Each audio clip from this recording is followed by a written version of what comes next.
Hello everyone. Welcome back to Dark Fears. Tonight we bring you 7 deeply disturbing true Pacific Northwest mysterious forest horror stories that will make you question what really lurks in the ancient wilderness of Oregon and Washington. These are not fictional tales, but documented encounters shared by people who ventured into the mist-shrouded forests, where something inexplicable waits in the shadows. Each story has been compiled from official reports, witness statements, and investigative records that paint a picture too disturbing to dismiss. The Pacific Northwest holds secrets that defy rational explanation, and tonight you will hear accounts that have left investigators baffled and witnesses forever changed. If you enjoy authentic horror content that is grounded in reality and will keep you awake at night, subscribe to Dark Fears and hit the notification bell so you never miss our latest investigations into the unknown. After you listen to these chilling accounts, we want to hear from you in the comments below about your own encounters with the unexplained. Now, settle in as we explore the darkness that dwells in the forests of the Pacific Northwest.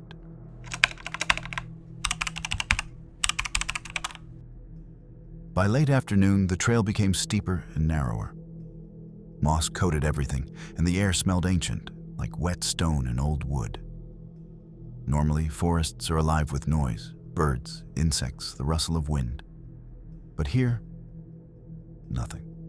Just footsteps, my breathing, my heartbeat. After a while, I said out loud, just to break the silence, "Creepy as hell." But something answered, a faint echo, my voice repeating back, only delayed and wrong. I froze. Sound doesn't echo in forests like this. Too many surfaces to absorb it. "Hello?" I called, heart pounding. A few seconds passed, and then, faintly, from deeper in the woods, "Hello." Same tone, same pitch, but not my voice. I stood still, every instinct screaming. I pulled out my GPS to check the trail direction. But the screen flickered, then died, even though the battery had been full. The forest felt like it inhaled. Night approached quickly. I set up camp near a fallen log. As I zipped into my sleeping bag, I told myself the voice was just stress. But long after I closed my eyes, I heard footsteps circling my tent. Slow, careful, deliberate. I didn't sleep. I've hiked most of my life, but this trip was different. I'd been stressed. Work, bills, the pressure of everything. I needed to disconnect. The Pacific Northwest always grounded me. Moss-covered trees, mist curling around pines like living smoke. Silence so thick it feels like a blanket. So when I found an online forum post describing an undiscovered loop trail, unlisted, remote, untouched, I felt an urge I couldn't explain.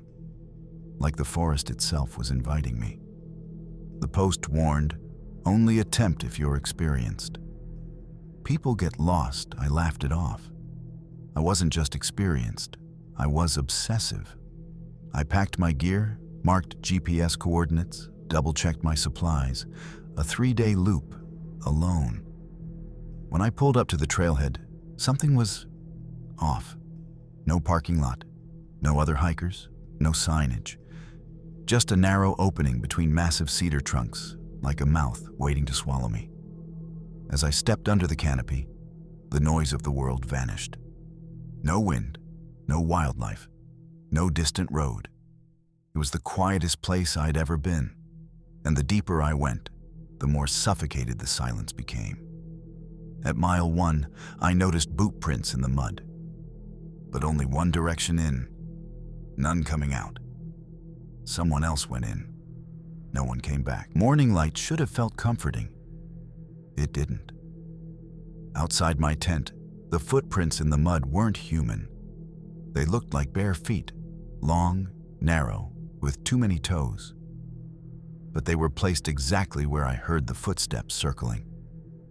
I packed fast and pushed deeper into the trail. Every instinct told me to turn back, but pride is a stupid thing. A few miles later, I found something strange.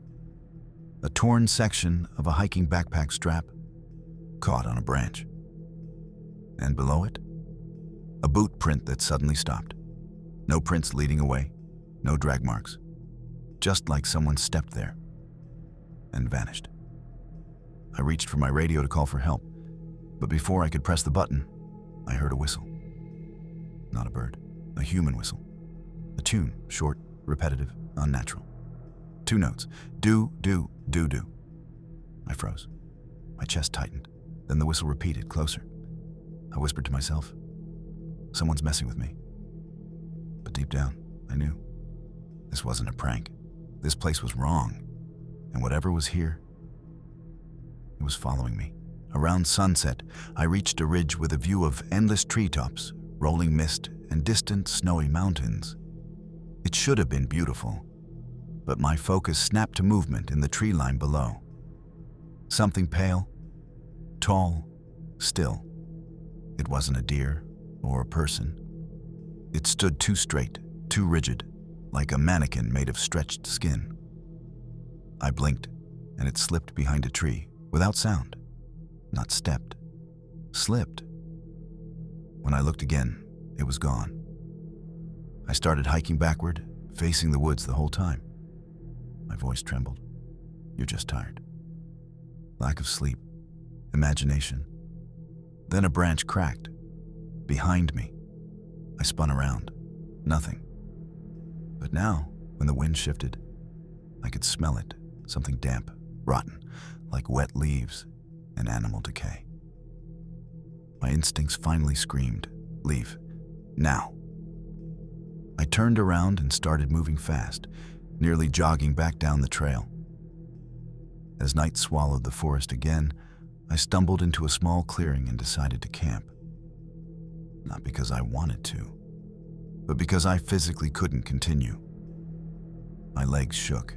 The minute I set down my pack, I heard it again. Do-do. Whistling.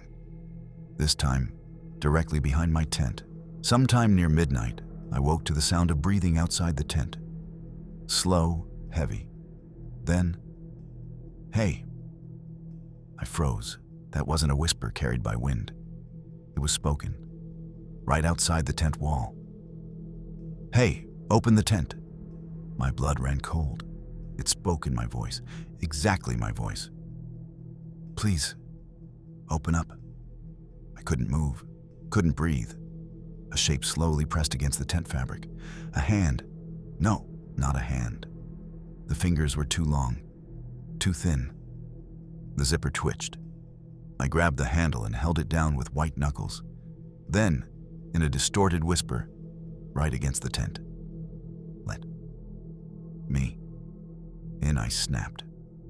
I snatched my knife and slashed the side of the tent, sprinting into the dark, barefoot, leaving everything, tent, food, gear, behind. I didn't care. I just ran. Branches whipped my skin. The trail blurred. I didn't stop until my lungs burned. But when I finally collapsed against a tree, a voice echoed from the darkness. Don't leave me. Not behind me. Ahead. It was waiting. I found another campsite before dawn. Old, abandoned, forgotten. Torn tents, shredded fabric hanging from branches like skin. A burned fire ring filled with blackened trash. And claw marks on a tree, deep ones. Something happened here. A faded map lay on the ground, half soaked from rain. Someone had circled my exact route, the same loop trail. Underneath, scribbled in shaky handwriting, it copies voices. Don't answer it. My mouth went dry. I wasn't imagining this. Suddenly, footsteps, fast, running, straight toward me. I ducked inside a collapsed tent and held my breath. Leaves crunched. Whatever it was, it stopped just outside the nylon. I could see its shadow on the fabric, long limbs, hunched posture. Silence. Then, a voice. I'm lost. Can you help me? The same voice as mine. I clenched my jaw to keep from screaming. The thing stood there for 10 minutes, until it whispered, know you're here," and sniffed the air. I bolted. I didn't care about the noise. I needed distance. Branches slapped my face and arms. I could hear it behind me, matching me, running when I ran, stopping when I stopped, not breathing, just moving. My legs burned. My lungs screamed. I spotted a river and sprinted toward it. Water meant orientation, civilization, anything. That thing burst from the tree line. Pale, long, wrong. It moved like it wasn't used to hips or knees, like it was imitating movement. Not understanding it. Its face was blank skin, no eyes, no mouth. But when it reached the riverbank, skin split down the center, revealing a wet, vertical mouth. And it spoke using my voice. "Don't leave." That's when instinct kicked in. I jumped into the river, letting the freezing water drag me downstream. Behind me, I heard it scream. I washed ashore at dawn, shaking uncontrollably. My pack, tent, everything, gone. I followed the river until I found something impossible. A clearing filled with bones. Animal bones. Human bones. Dozens. Maybe hundreds. Some still fresh with sinew. Clothes piled in a mound. Shredded backpacks, shoes, torn jackets. Proof of others who never returned. My stomach twisted. This wasn't a forest. It was a feeding ground. As I stepped backward, my boot hit something. A human jawbone. Teeth still attached. Then, from behind me, "Hey!" I spun, knife raised. And there it stood at the tree line. Not running, just waiting. Its head tilted like it was studying me. Then it mimicked again. "Please, help." But this time the voice changed. Not mine. A woman's voice. Terrified. Someone else who came here before me. Someone who never got out. I ran. But this time I didn't just run blindly. I followed the river, forcing myself to stay focused. Hours later, my legs buckled as I reached an old fire road. Gravel, tire tracks, civilization. I collapsed, sobbing with relief. Then, a whistle. Doo-doo, doo-doo. My entire body went cold. It was behind me, at the tree line, just standing there, motionless, watching. Then, in my voice, "I'll see you again." And it stepped backward into the shadows and vanished. Aftermath rescue teams found me on the road. They assumed I got lost and panicked. My gear was never found. But I know what I saw. I still hear it sometimes, late at night, outside my house, whistling, doo-doo, doo-doo. Sometimes I hear my own voice calling from the tree line behind my backyard. Let me in. I never go near the woods anymore. Because something in the Pacific Northwest forests learned my voice. And it's still looking for me.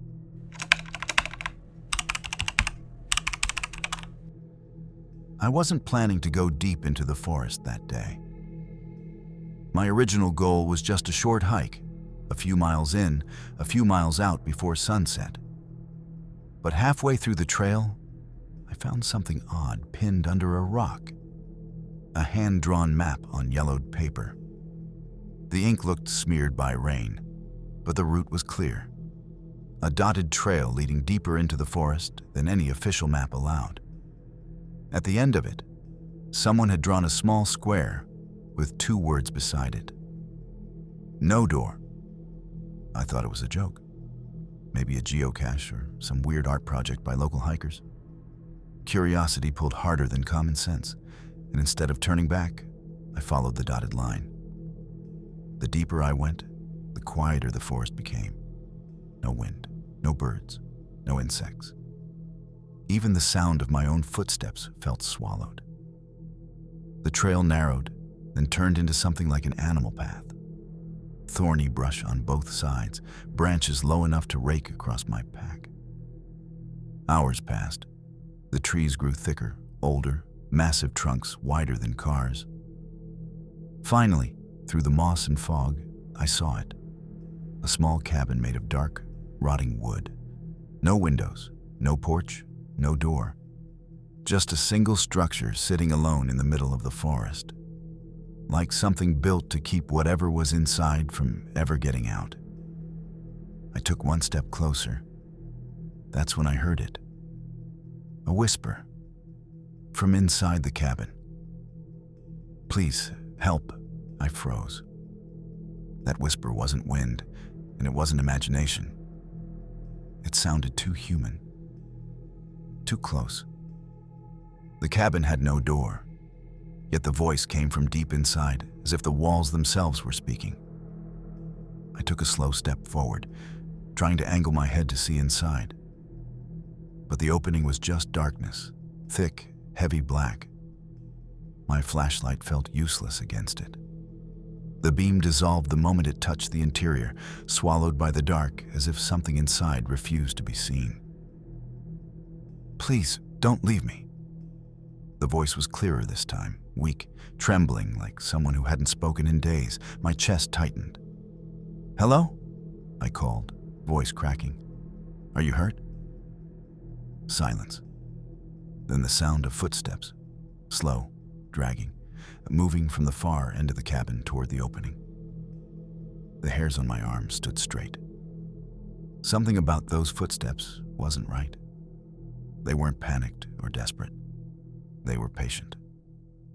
I stepped back instinctively, my heel catching on a root. I fumbled for my phone to check if I had a signal. Nothing. Not a single bar. My instinct screamed at me to leave. But then I heard it. A soft knock. From inside the cabin, 3 slow taps, like knuckles on wood. Except there was no door to knock on. I dropped my phone, because the knock came again. From behind me, I spun around so fast I nearly slipped on the damp moss. Nothing was there. Only trees, mist, and shadows stretching like fingers between the trunks. The forest was too quiet. Even the usual distant rustle of wind was gone. It felt like the world was holding its breath. I swallowed hard and backed away from the tree line, refusing to turn my back on anything. My pulse hammered in my ears. Maybe the knock was just a branch falling, or a bird landing on bark, or knock. This time it came from the cabin again. Slow, rhythmic, expectant. I forced myself to hold my flashlight steady as I stepped toward the opening. "If someone's in there," I called, trying to sound brave. "Tell me your name." Silence. Then a voice, fragile, childlike, whispered, I don't remember." My stomach dropped. No person forgets their own name. I aimed the flashlight through the opening again, sweeping the beam across the interior. The cabin floor was dirt, not wood. No furniture, no tools, no signs of anyone living there. But in the center of the room, something caught the light. A circle of handprints pressed into the dirt.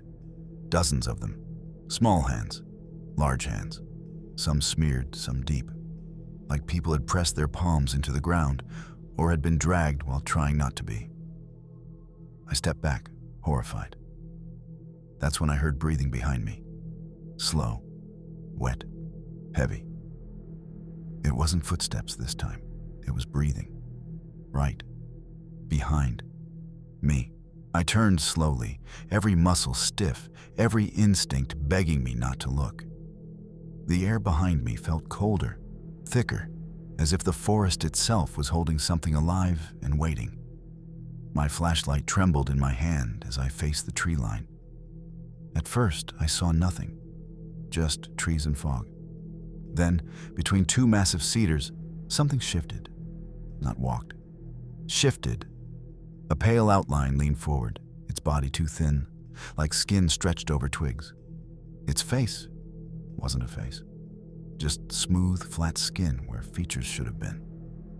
Like something wearing a human shape without understanding what humans look like. My breath hitched. It took a step forward. Not like a person, more like a puppet learning how legs work. Jittery, wrong. The creature stopped just at the edge of my flashlight beam and tilted its head, listening. Then, "Help me." The voice was the same fragile whisper from the cabin. But now that I heard it clearly, it wasn't pleading. It was copying, testing the sound, practicing. I stumbled backward, heart thundering in my chest. "Stay away from me." The thing jerked its head as if confused by the command. Then it opened a thin slit in the skin where a mouth should be. The flesh split sideways, revealing teeth, too many teeth, packed tightly like broken glass. "Don't leave." My own voice this time. I dropped the flashlight. The beam rolled across the ground and rested on something behind the creature. A pile of backpacks, shoes, clothing, all rotting, all human, all belongings of people who had come to this cabin and never left. I didn't think, I ran. Branches whipped my face, mud sucked at my boots, every breath tore through my lungs like fire.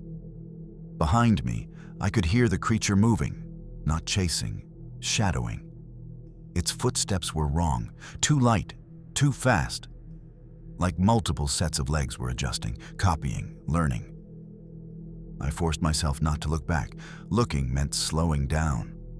Slowing down meant dying. The forest blurred around me, and for a moment I thought I'd lost it, until I heard movement to my right. Something ran parallel to me, just out of sight. Too smooth, too fast. Then something mirrored me on my left. Two shapes, running in sync with every step I took. I gasped and veered downhill, sliding on loose earth, nearly falling.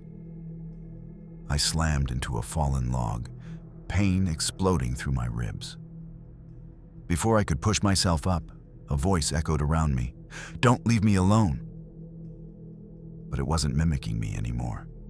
It was mimicking multiple people, a chorus of whispers layered over each other, men, women, children. I crawled backward, shaking violently. That's when I saw it. Not one creature, not two. 3 pale figures stood between the trees, all motionless, all facing me, all waiting. I scrambled to my feet and pushed forward until the forest opened into a small clearing. In the center stood a tree, massive, ancient, its bark torn and scarred. My eyes adjusted to the moonlight filtering through the canopy. Words were carved into the trunk, over and over. "Look away. Don't let it copy you. Don't answer." It was carved with desperation. Shallow scratches overlapping deeper, frantic ones. Some messages were smeared with dried blood. The realization hit me like ice water. These weren't warnings for fun. These were carved by people running for their lives. My throat tightened as I stepped back. A twig snapped behind me. I turned, slow, and saw one of the creatures standing inches from my face. No sound, no approach. It had simply appeared. The skin over its face shifted, swelling and sinking as if something moved beneath it, pressing outward. Then it stretched into a grotesque mockery of a smile, cracking skin revealing teeth like splintered bone. "I'd stay," a whisper shaped like a plea. I bolted again. But as I fled the clearing, I didn't notice something. Another carving at the base of the tree. A tally count, dozens of marks, each one for a person who never escaped. Panic took over. I didn't care where I ran, I just needed distance. But after what felt like hours, I burst into another clearing, only to freeze. There it was, the cabin. Same rotting wood, same doorless frame, same impossible darkness inside. I had circled back. "No," I whispered. "No, no, no." My breathing became shallow. Sweat soaked my shirt though the air was cold. I backed away, but my heel slid on something soft. I looked down. A jacket, not mine. Fresh, not decayed like the pile behind the creature earlier. Then I saw the patch on the sleeve. Forest Search and Rescue. Someone else had been here, recently. Someone trained to navigate the woods. I lifted the jacket, and a folded, damp piece of paper fell out. A note. Don't look directly at them. They become what you see. That's when I realized what that smile meant. It wasn't showing emotion. It was copying my fear. I forced myself to think. The cabin had no door, no entrance, no exit. But earlier, I had heard knocking. It wasn't knocking on a door. It was knocking from inside the wall. My stomach turned. Something inside wasn't trying to leave. It was trying to get someone else to come inside. Against reason, against every survival instinct, I approached the frame again. Something compelled me. Not curiosity. Something deeper. The dirt floor no longer held just handprints. Now, footprints led into the darkness, not out. I leaned in, shining my flashlight at the far corner. A figure crouched in the darkness, knees tucked to chest, arms wrapped around legs, facing away from me. Human-sized, human-shaped. My voice shook. Hello? Slowly, impossibly slow, its head rotated backward, not its body, just the head. A face stretched tight over bone stared at me. My flashlight flickered. The creature smiled. My smile. I ran. I ran with something primal screaming behind my ribs, something older than logic, pure survival instinct. I didn't look back, didn't listen. I just tore through the forest until my legs went numb and the muscles burned like fire. The trees finally thinned, and I stumbled onto a gravel access road. Maintenance road for logging trucks. My knees buckled. I collapsed onto the cold ground, sobbing, gasping, shaking with relief. A distant engine roared. Headlights approached. A pickup truck screeched to a stop next to me. The driver, a ranger, jumped out. Hey, you all right?" I tried to speak but couldn't. He helped me into the truck and grabbed his radio. Then he asked, "Were you the one who called for help?" I shook my head. I didn't call anyone." He frowned. "We got a distress call. Someone said your name." I froze. The forest was barely visible in his rearview mirror, but in the darkness between the trees, a pale figure stood at the tree line, watching, still, waiting. I reported everything: the cabin, the creatures, the missing people. Search teams went out the next morning. They found nothing. No cabin, no clearing, no carvings, no belongings, nothing. One of the rangers pulled me aside afterward. "There are places in these forests," he said quietly, "that don't stay in the same place. I moved away from the Pacific Northwest months ago. But sometimes, very late at night, I hear knocking. Not on my door, on my wall. 3 slow taps, just like before. Last night, I heard something worse. A whisper sliding through the cracks in the drywall. Don't leave me alone. I haven't opened the closet door in my hallway since. Because when I walk by, sometimes, it whispers with my voice."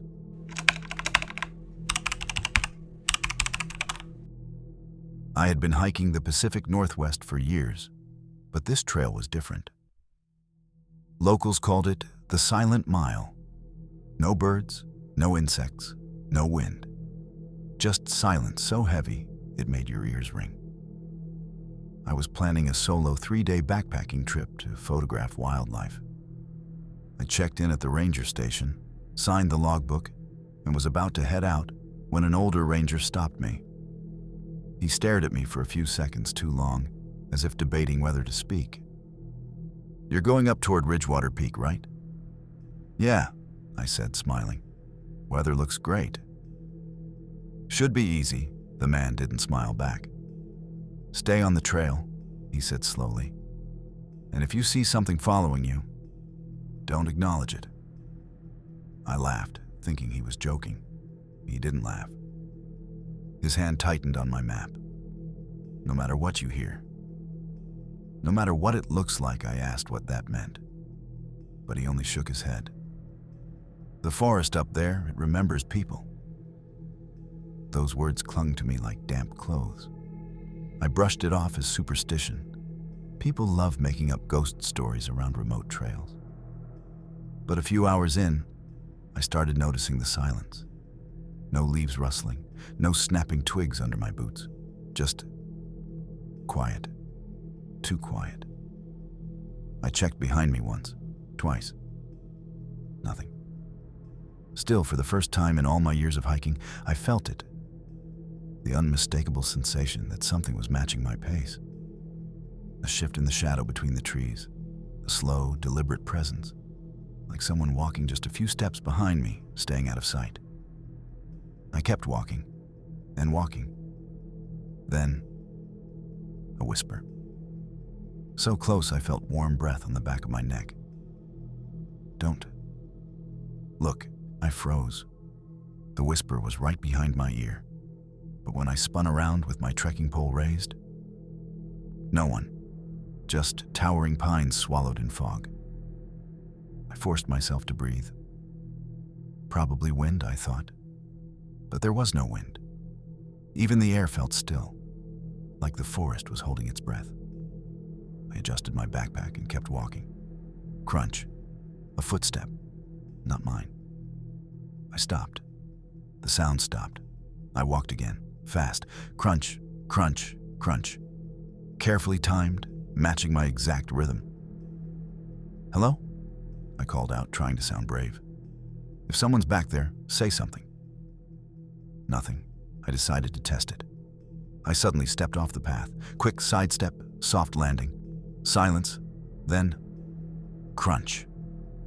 A delayed, clumsy footstep. As if whatever was copying me didn't expect the movement. A cold wave slid down my spine. I remembered the ranger's words. "Don't acknowledge it." I turned forward and walked faster, almost jogging now, feeling foolish for being scared of nothing. Then the forest changed. Trees grew closer. The canopy above choked out what little sunlight was left. The fog thickened into a wet wall around me. When I looked down at the trail, I saw something that made my stomach drop. Next to my boot prints were second footprints, bare, long, and facing the opposite direction. As if something had been walking backward in front of me. I pulled out my camera, switched to video mode, and zoomed in down the trail. At first, nothing, just fog. But then the shape emerged. A silhouette, humanoid, very tall, unmoving, slightly hunched. Like a person watching me from the mist, my heart hammered so hard I felt nauseous. The figure didn't walk forward. It didn't raise a hand. It just stood there, staring. Another rule from hiking training echoed in my head. If you see a cougar, make yourself big. If you see a bear, stay calm. If you see a human that doesn't act like a human, run. But I didn't run. I lifted the camera to get proof. The moment the lens centered on the figure, it tilted its head. Slow, mechanical, like a puppet testing gravity. I lowered the camera in shock. The figure straightened slowly, spine cracking loud enough for the sound to carry through the silence. Then it began to walk. Not toward me.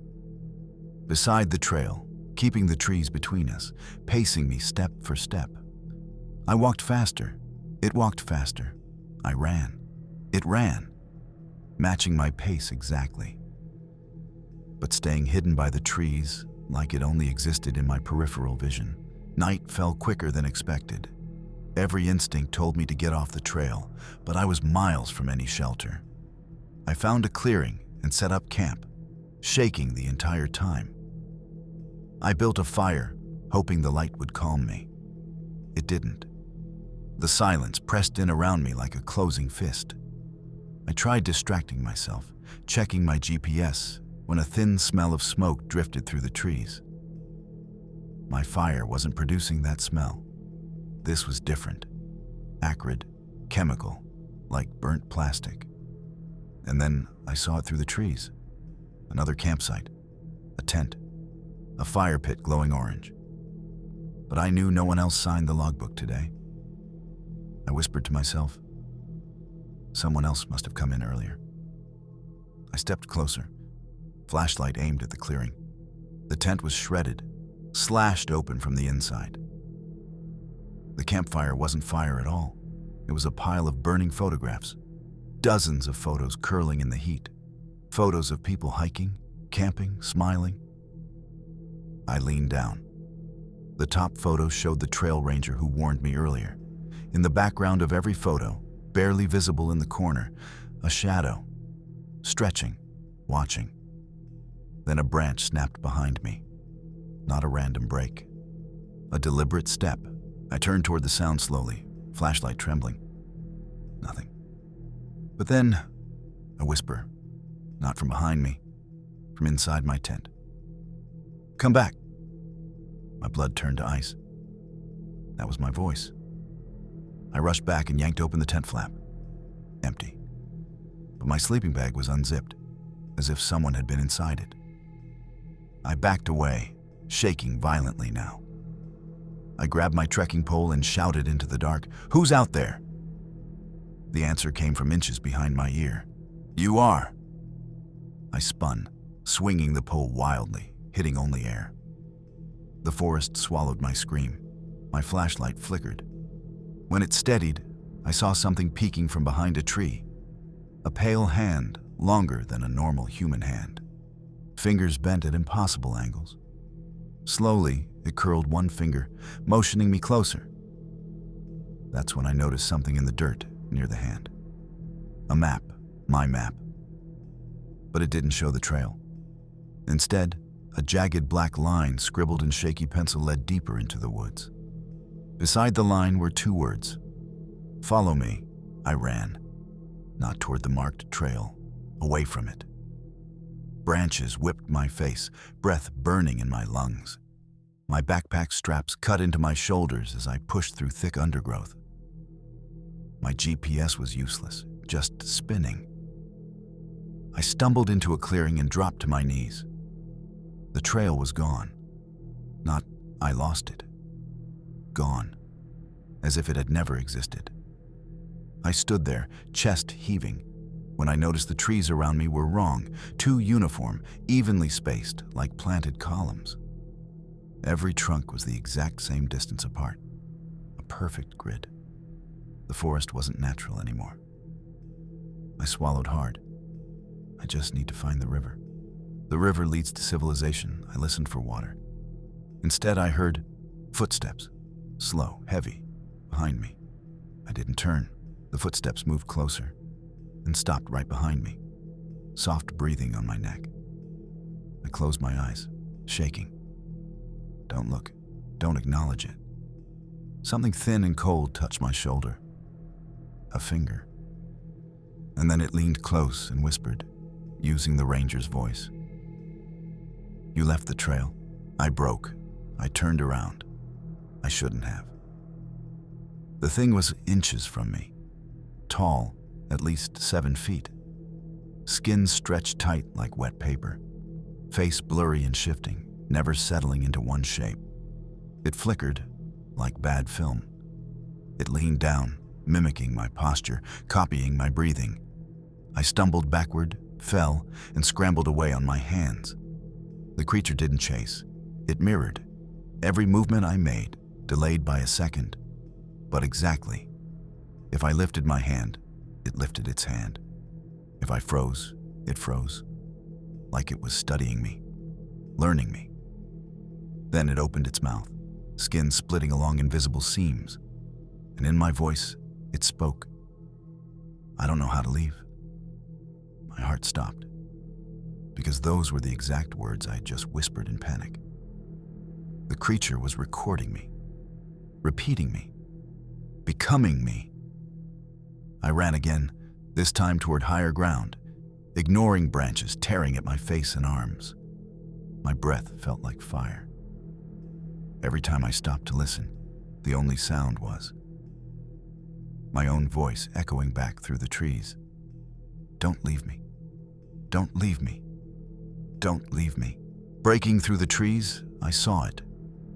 An old, rusted fire lookout tower. Wooden stairs crumbling, barely standing. But it was high ground, an escape. I sprinted toward it, forcing my legs to keep moving. Every step felt heavier, like the forest was trying to pull me back. The woods behind me shifted, fog rolling closer like a wave. I climbed the tower stairs 2, 3 at a time. Halfway up, the wood cracked. My foot slipped through a rotted board.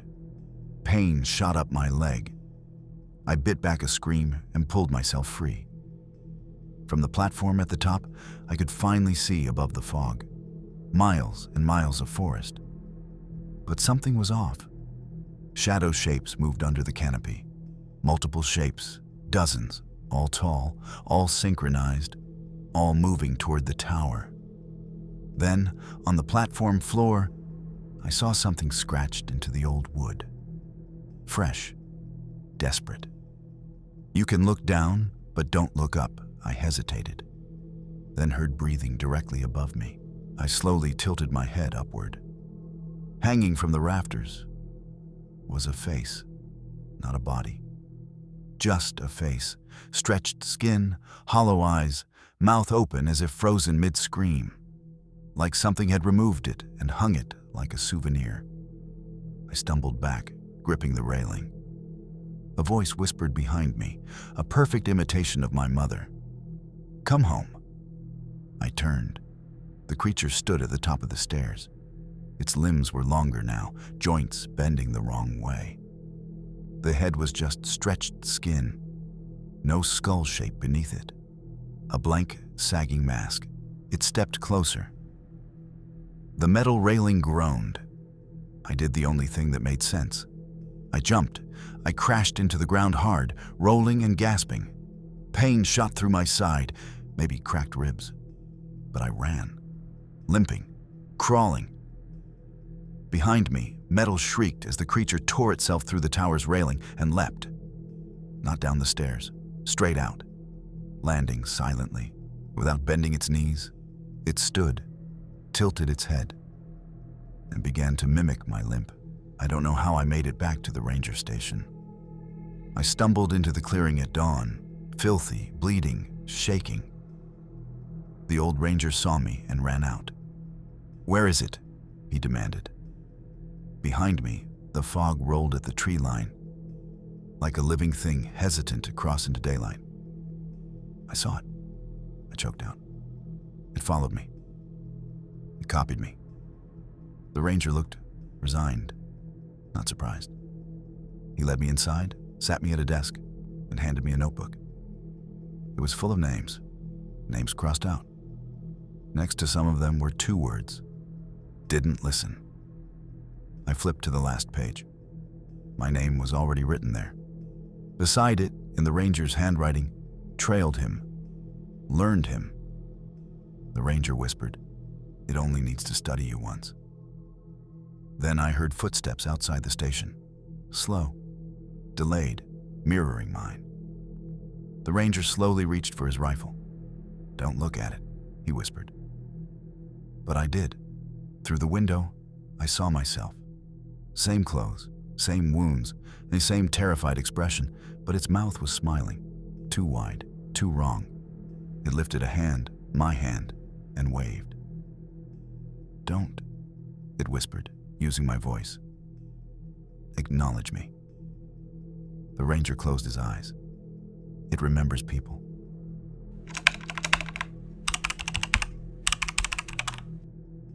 I've spent years camping alone in the Pacific Northwest.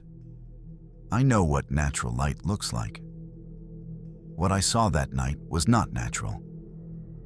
I had hiked farther than planned and decided to set up camp near an unnamed lake.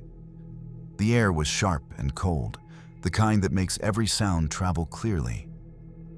Around midnight, I crawled out of my tent to take photos of the stars.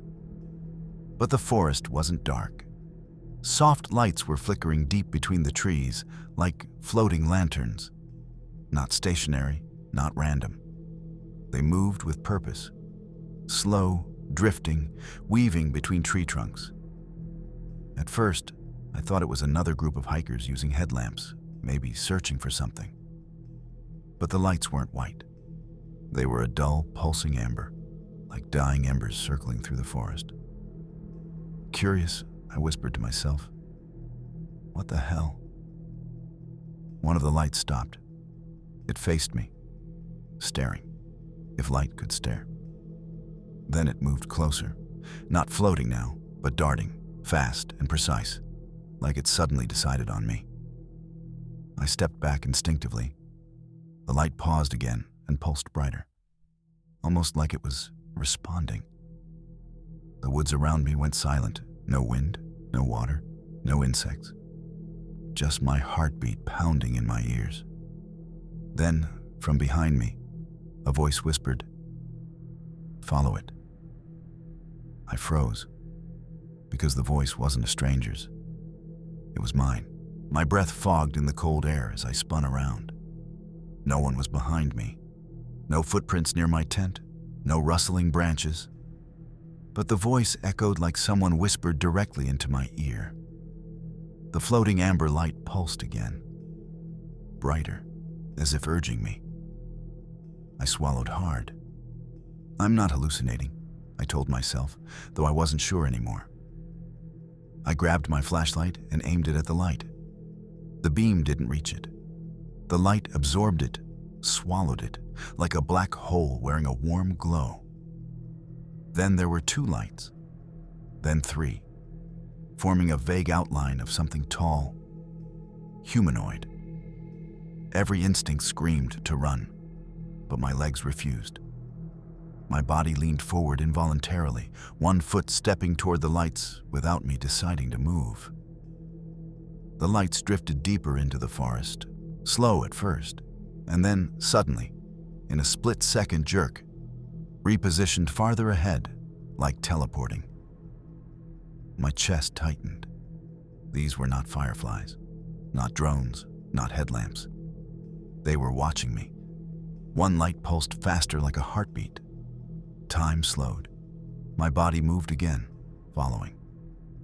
When I finally snapped out of it, I was 20 feet from my campsite, with no recollection of walking. The lights waited. And then came the second whisper. Not my voice this time.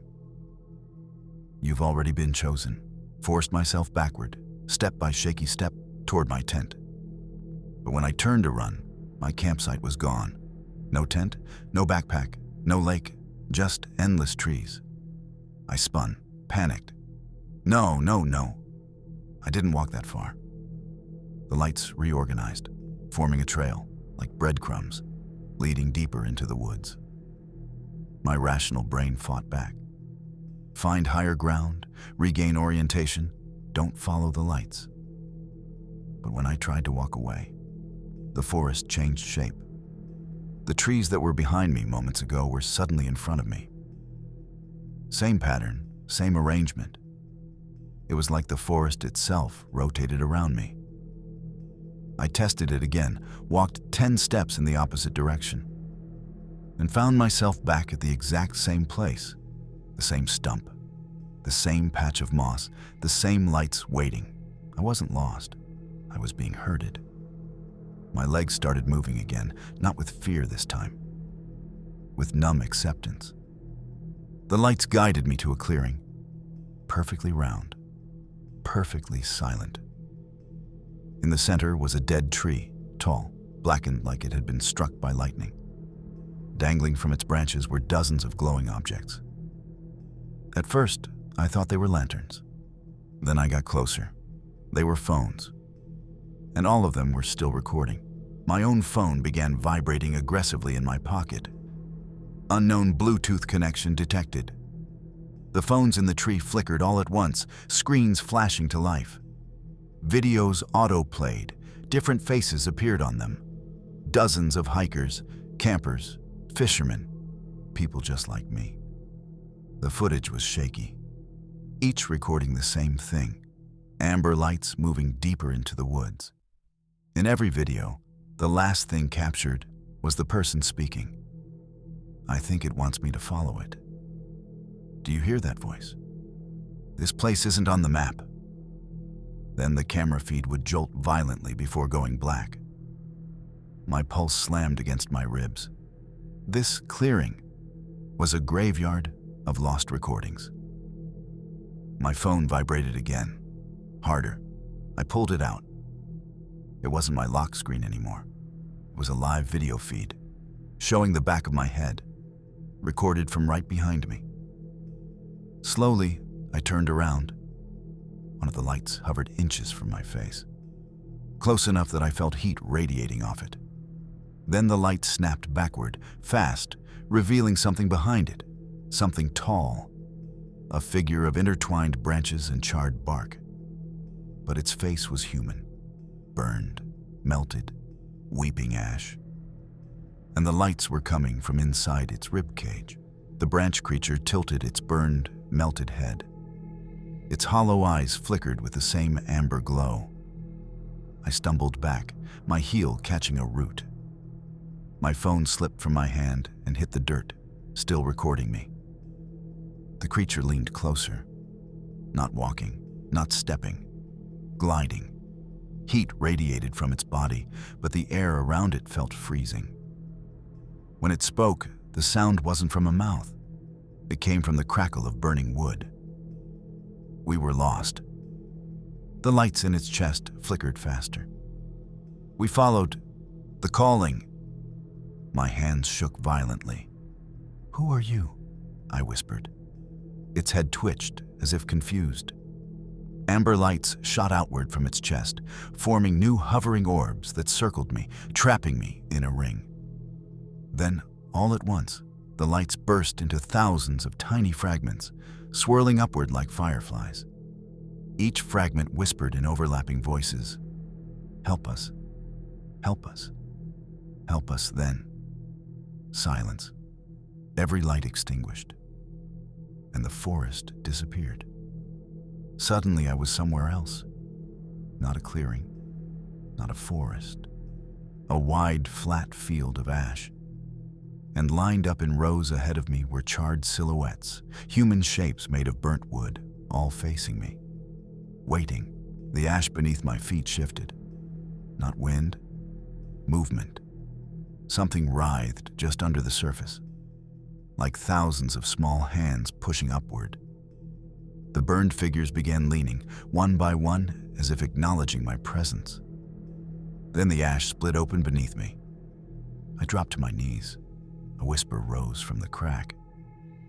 We followed the lights. The ground trembled. A skeletal hand shot out and grabbed my wrist. I screamed, trying to pull back, but more hands burst through the ash, grabbing my arms, my ankles, my clothes. Faces began rising from below. Faces made of soot and ember, their eyes hollow, glowing orange.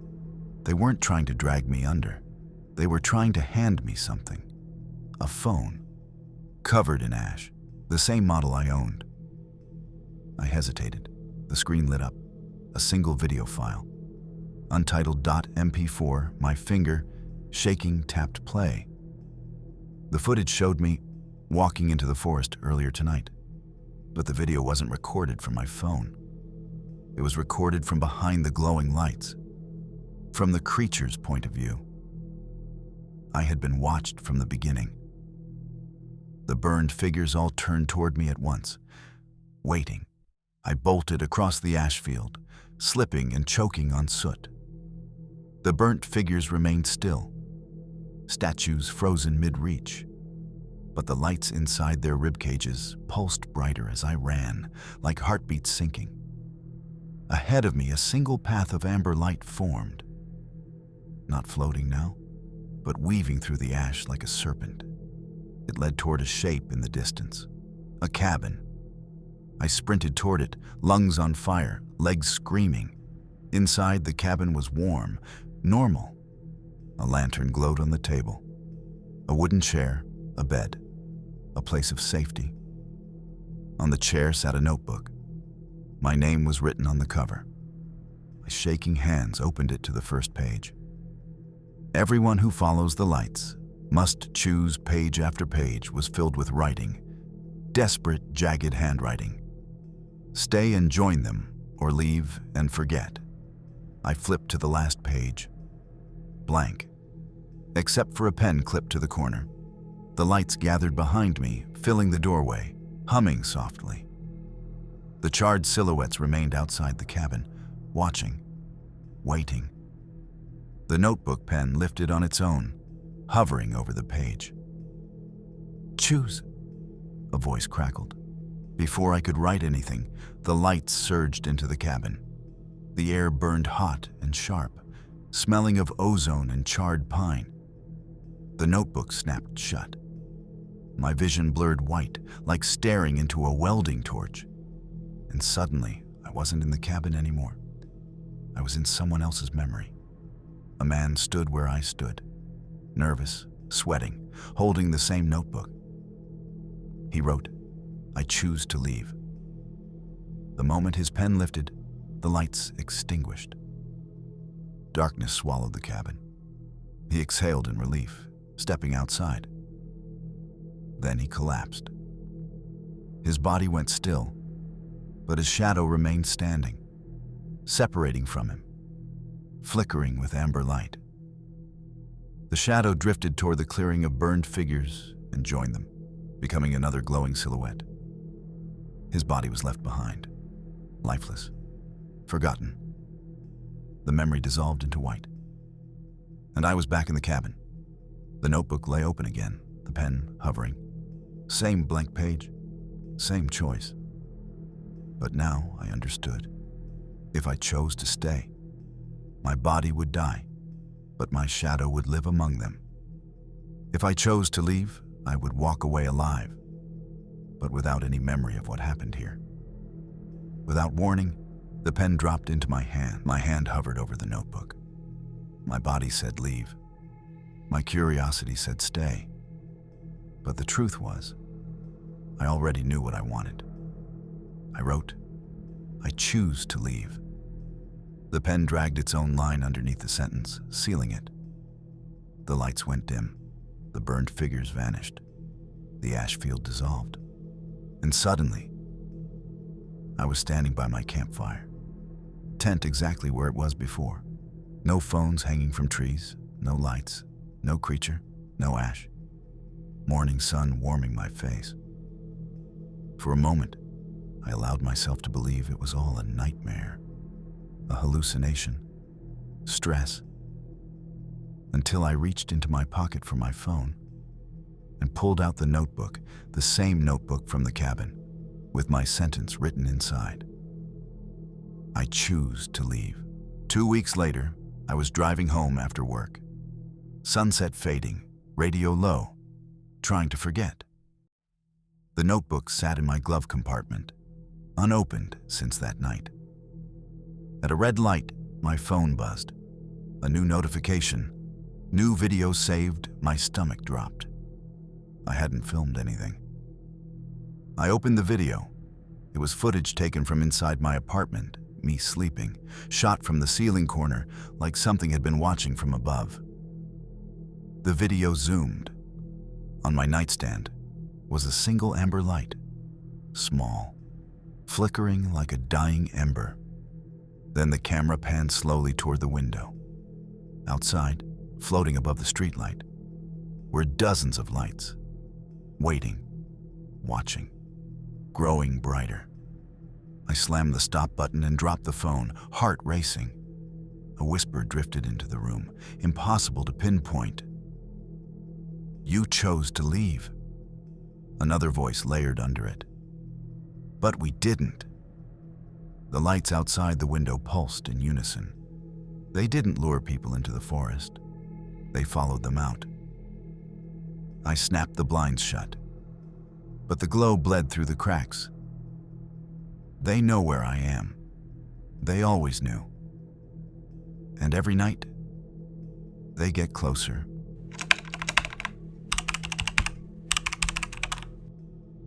I was never supposed to hike alone. My brother was the experienced one, the navigator. But when he moved out of state, I decided to prove I could handle the trail on my own. The forest was dense, wet, and shadowed by towering cedars. Moss covered every surface like an infection, and the air smelled like cold dirt and rot. The deeper I went, the darker it became, as if the canopy swallowed the daylight. Around late evening, fog began rolling in. Not soft fog, thick, choking fog that made the trees disappear just a few feet away. I checked my GPS. No signal. I kept following what I thought was the trail when suddenly the trees thinned out. A clearing appeared where I swear there hadn't been one earlier. And in that clearing stood a cabin, old, crooked, boards warped from rain and time. There was no smoke from the chimney, no sign of life. But the front door was cracked open. My brain screamed no, but exhaustion and the growing darkness pushed me forward. I stepped onto the porch, and the rotting wood groaned under my weight, like it was waking up. The inside smelled like damp paper and mildew. Dust coated the floor, untouched except for a trail of muddy footprints leading into a back room. Fresh footprints, human footprints. And then, from that back room, a voice whispered, "I've been waiting for you." The footprints led down a narrow hallway where the stale air felt heavier.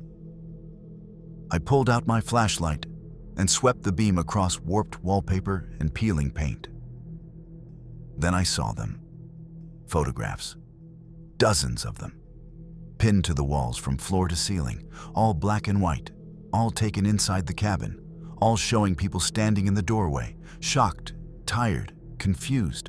Hikers, campers, hunters. Every face captured that exact moment of realization. The moment when they found this cabin. My stomach dropped when I noticed that every person in those photos was standing in the exact same place I had stood minutes ago on the porch. I scanned the photos until my flashlight landed on the last image. My throat tightened. It was me. Same clothes, same backpack, same tired expression from just moments ago, except the timestamp on the bottom corner. Taken. Tomorrow. My hands shook so badly the flashlight beam jittered across the walls. I stumbled backwards, bumping into a small table. Something slid off and hit the floor. A camera. Old. Heavy. Its flash cracked with dried battery acid.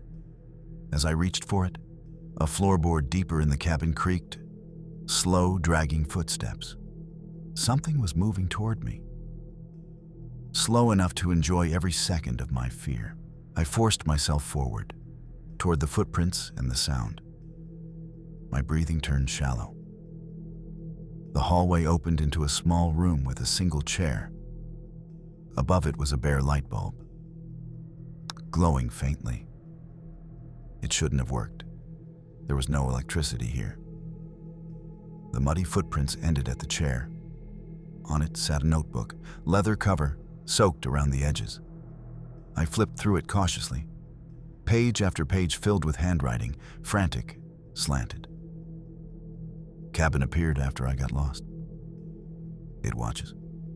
Don't let it take your picture. Then the last entry. Do not turn around. A soft exhale of warm air touched the back of my neck. Someone was standing behind me. Every primitive instinct fired at once. Run, scream, fight. But my body locked.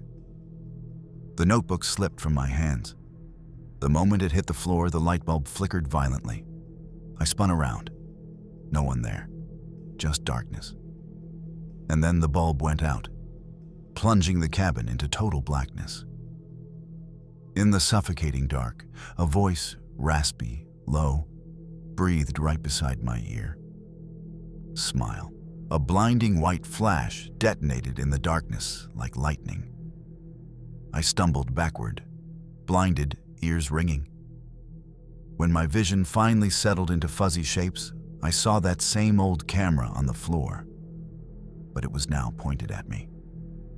Someone had taken a photo. My hands trembled as I reached for it. The back compartment was open, film still inside. A fresh square of photo paper slid from the slot, slowly developing. I watched, horrified, as gray shadows filled in. It was a picture of me, standing in the dark cabin. But behind me, emerging from the shadows, something tall, thin, limbs too long for a human body. The face was blurred, like the camera couldn't properly capture it. I dropped the photo and bolted out of the room, slamming into walls as I scrambled down the hallway. I ran toward the door, toward the clearing, except the door wasn't there anymore. Just a solid wall. No handle, no frame, no exit. The cabin had changed shape. I pounded on the wall, screaming, flashlight shaking wildly in my hand. Behind me, something exhaled loudly, like it was amused. Panicked, I scanned the walls for any possible escape when I noticed a window that hadn't been there earlier. But what I saw outside made no sense. The forest was gone. Instead, I saw a reflection of myself, trapped inside the cabin, looking through the glass. Dozens of reflections, each slightly different, like versions of me from alternate moments. And behind every reflection, that tall, distorted silhouette. Each subtle movement of the figure was captured like a stop-motion nightmare. A frame change every time I blinked. I slapped the glass. It rippled like water. On the other side, one of the reflections leaned closer, lips moving silently before a whisper came from the cabin walls. "Join us." The air thickened. My lungs tightened. I couldn't breathe. The camera in the hallway clicked again.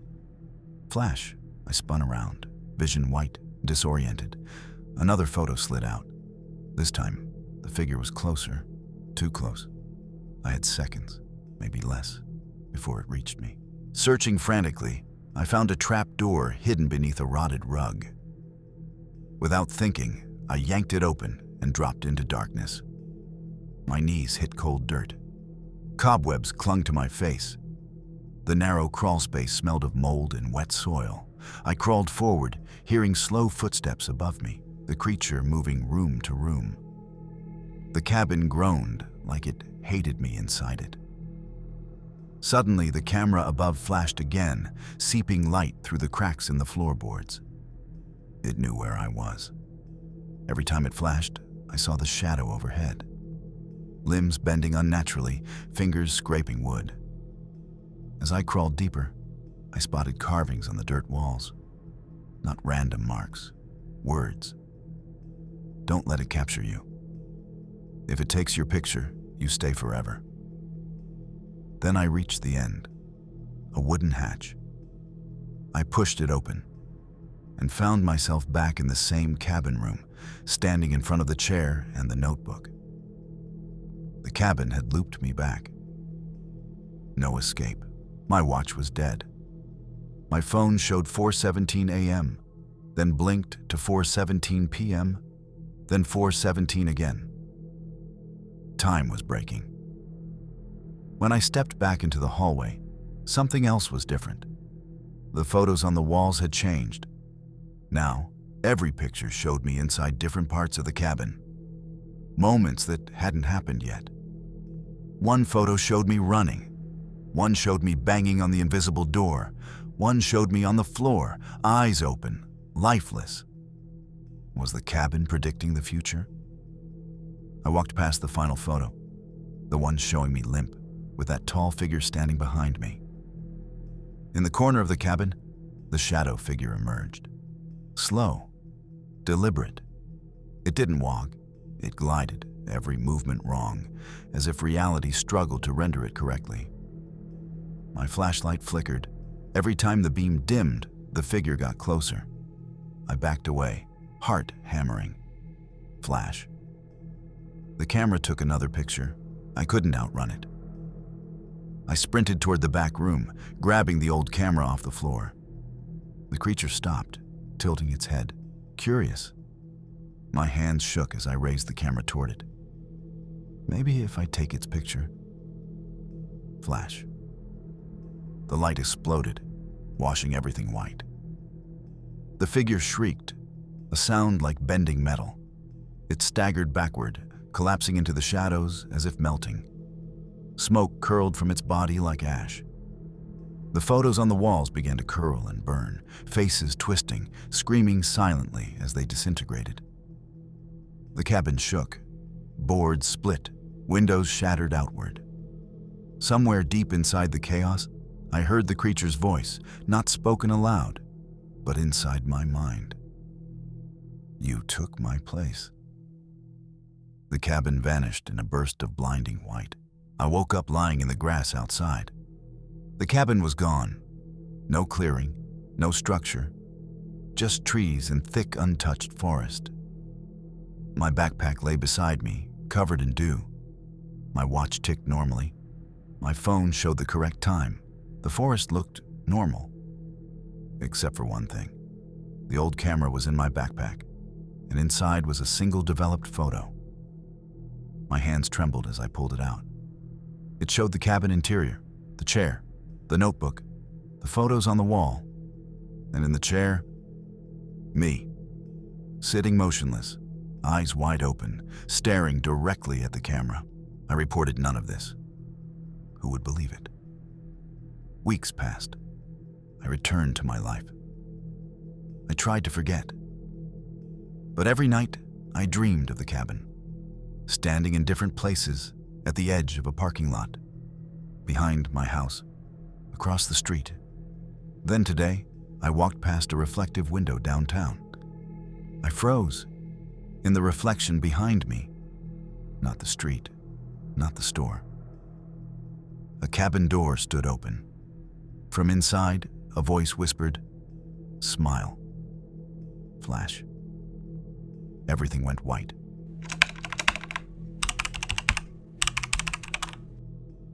I wasn't planning on staying overnight. I wasn't even planning to hike that deep. But the Pacific Northwest has a way of pulling you into places that don't exist on maps. I was doing a solo backpacking trip near the Olympic National Forest, following an old logging trail that barely had any markers left. The deeper I went, the quieter the world became. A kind of silence that feels wrong, like the forest is holding its breath. No wind, no insects, not even the distant caw of a raven. Around late afternoon, fog started collecting between the trees. I should have turned back, but I saw something through the mist. A building, a cabin, old, wooden, tilted slightly like it was sinking into the earth. A single window faced the tree line. The glass was dark, reflective, and eerie, like an eye. I checked my GPS. The map showed nothing. According to the official park boundaries, no structure had ever been built there. I stepped closer.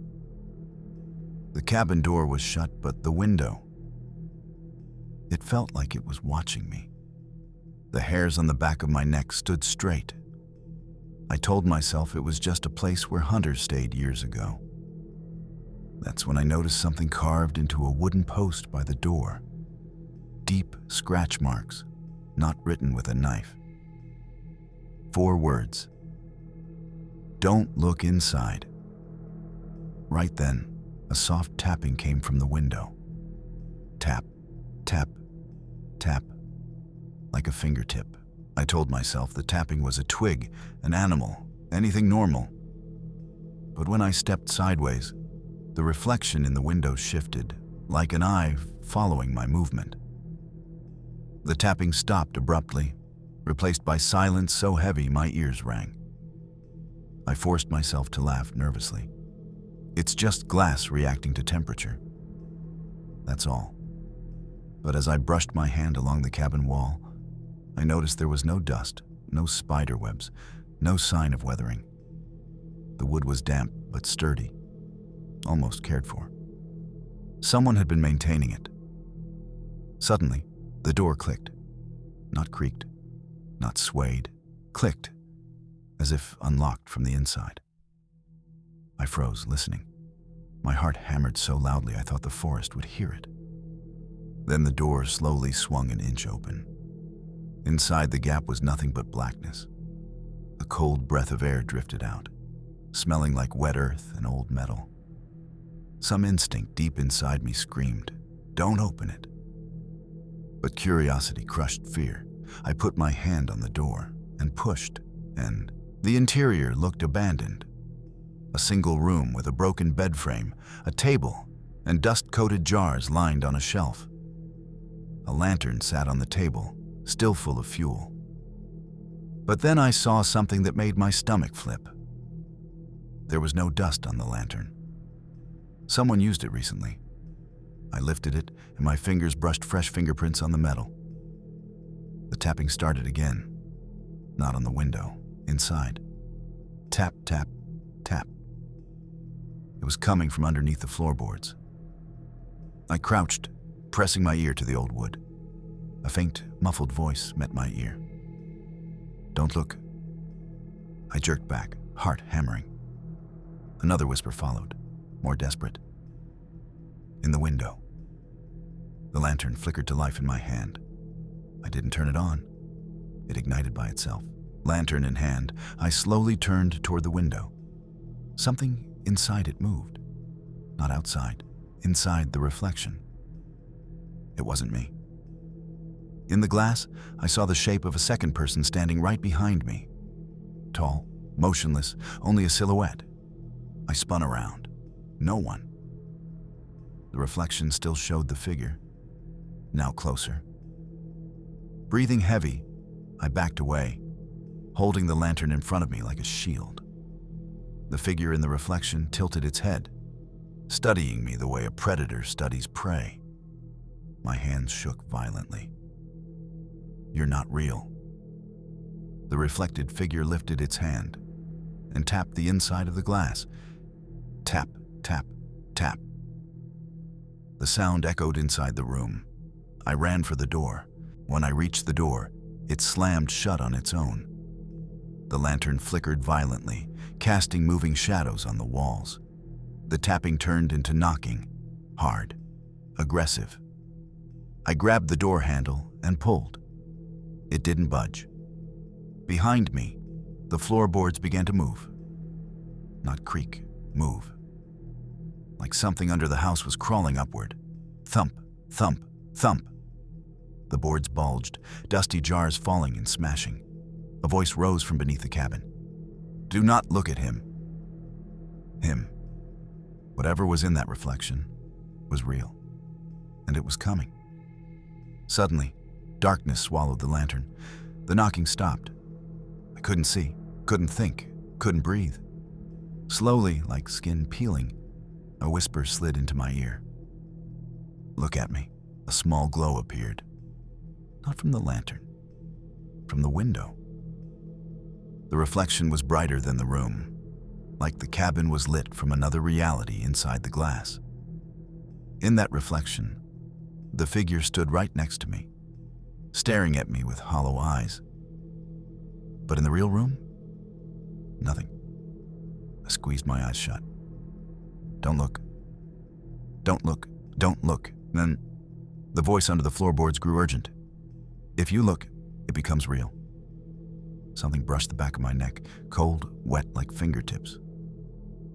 I didn't turn around. The figure whispered, "Look at me."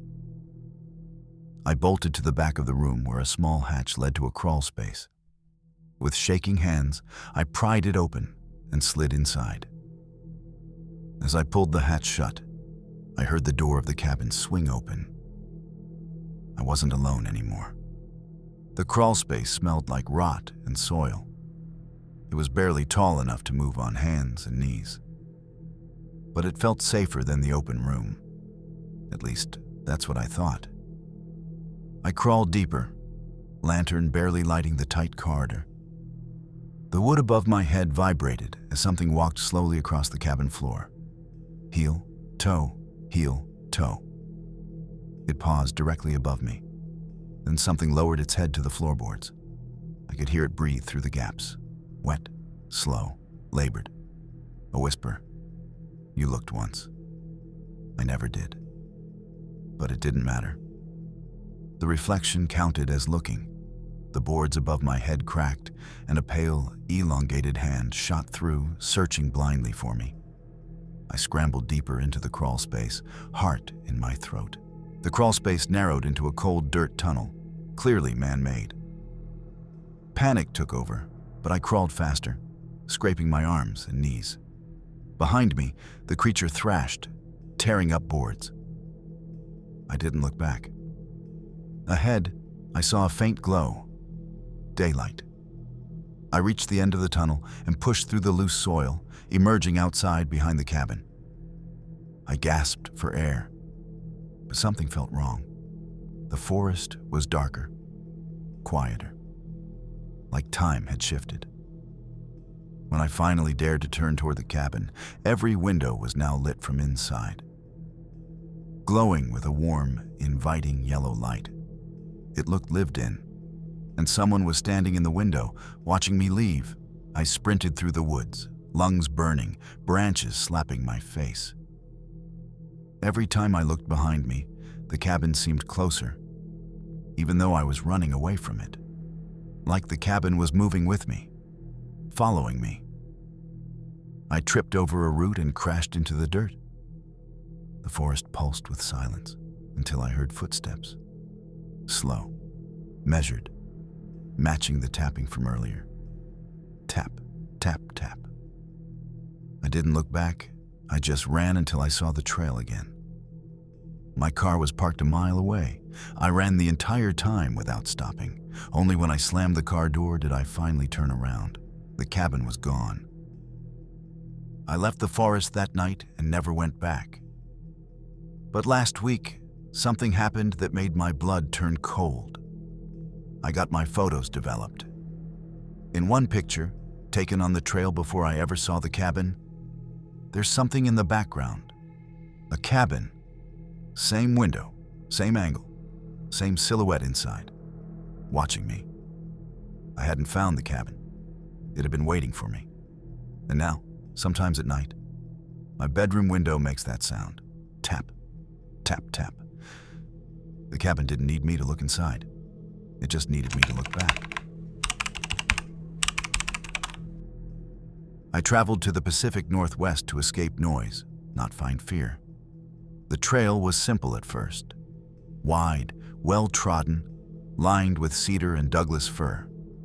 But around midday, a low-lying mist crawled between the trees, thick and slow, swallowing the path ahead. My GPS app glitched, signal lost. The mist rolled over my boots like smoke. Every sound became muted, swallowed by the fog.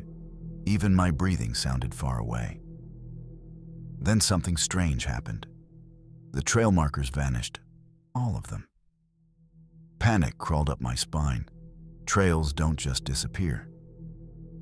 I turned around to head back toward the parking lot. But the path behind me was gone too. Only dense fog and towering pines. The forest suddenly felt wrong, like I was standing somewhere I wasn't meant to be. A soft, distant voice echoed from somewhere inside the mist. Not yet.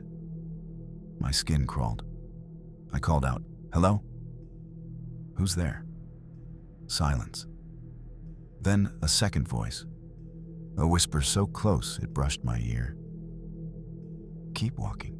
With no trail in sight, I walked toward where the forest felt slightly brighter. After a few minutes, I spotted something unusual. A narrow pathway carved between trees. Unmarked, uneven, almost too perfect, like it had been cleared recently. Relief surged, but only for a moment. As I walked, I realized something unnatural.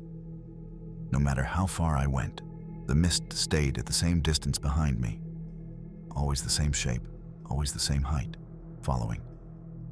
I stopped. The mist stopped. I walked. The mist followed, not drifting, not moving with the wind, following me. The trees pressed closer. The path curved deeper into darker woods.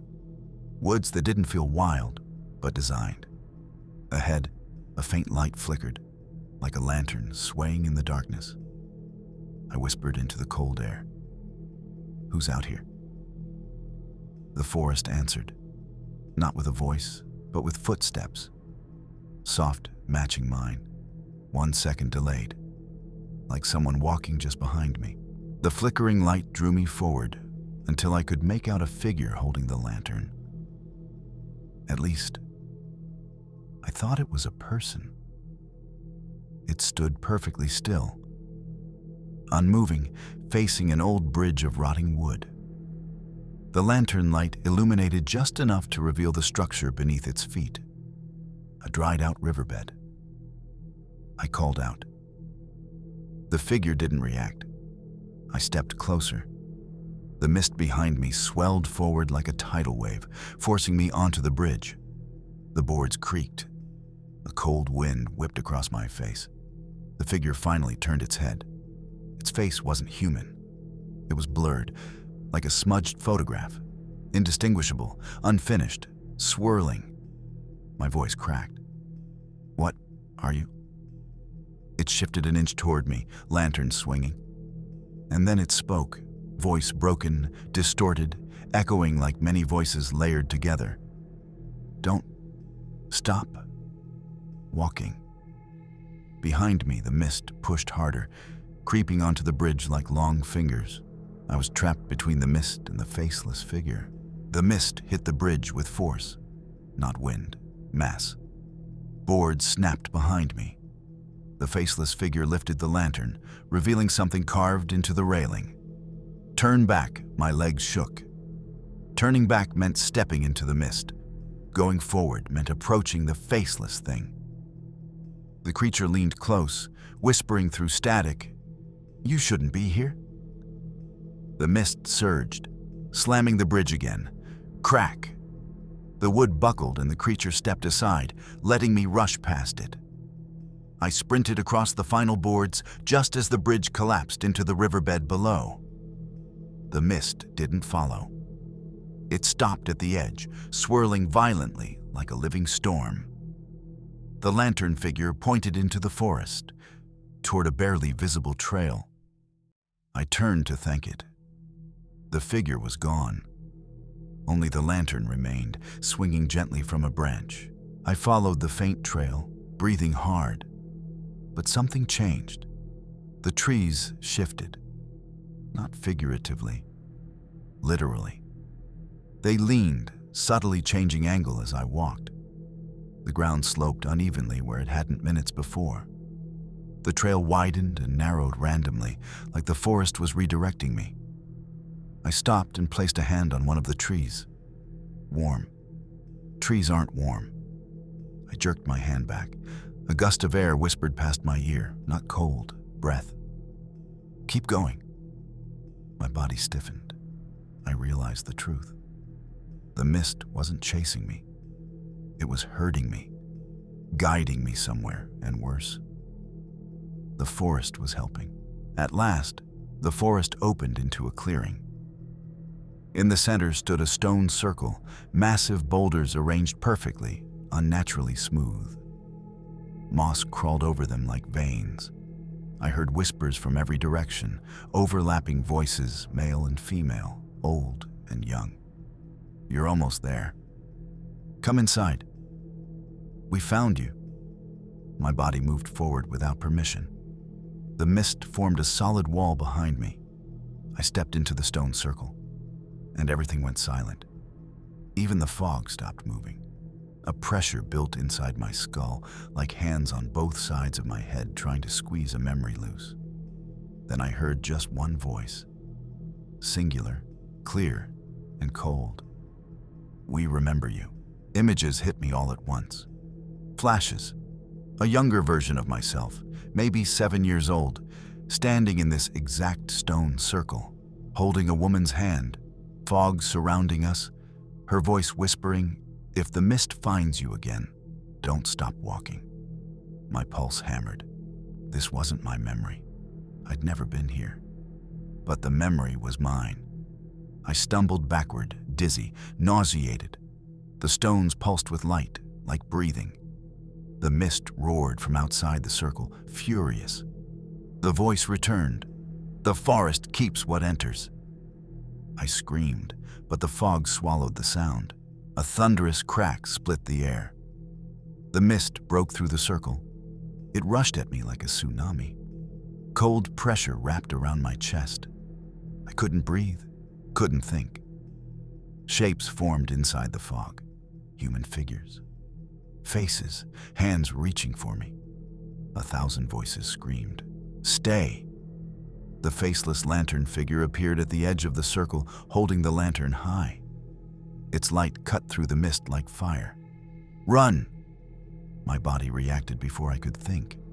I sprinted toward the only opening in the fog. I ran. Branches tore my jacket. Mud swallowed my shoes. The mist stayed behind, unable to cross some unseen boundary. At last, I burst onto a wide, familiar gravel trail. People, hikers, normal sounds. When I turned to look back, the mist was gone. No trail, no circle, nothing. Just ordinary forest. A hiker walked past me and laughed gently. "Lose the trail?" "This area fogs up sometimes." Easy to panic, I forced a smile and nodded. But inside I knew that wasn't normal fog.